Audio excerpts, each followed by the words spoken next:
Hi guys! Welcome to my channel.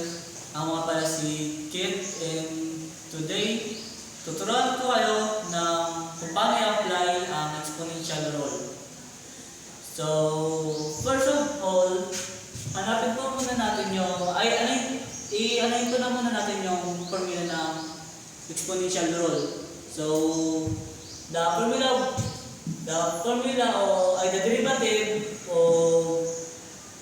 the derivative of e raised to u is equal to e raised to u times the derivative of u. So may problem po tayo sa taas. So find the derivative of e raised to 9x raised to 5. So,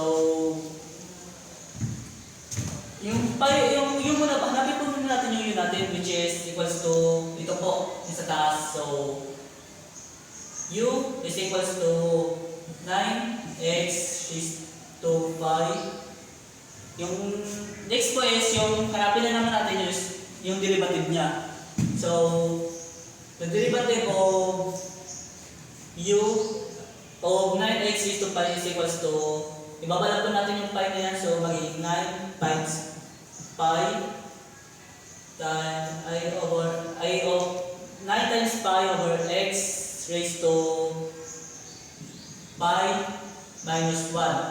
So, yung u natin is equals to 9 pi x raised to pi minus 1. Ito na po yung u natin, yung derivative niya. So, next is i-substitute naman natin yung mga nakuha natin sa formula. So, e is raised to 9.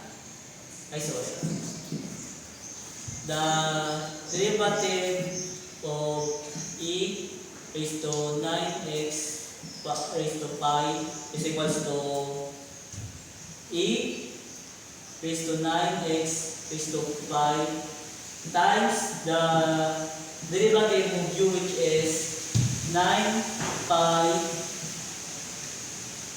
x raised to pi minus 1.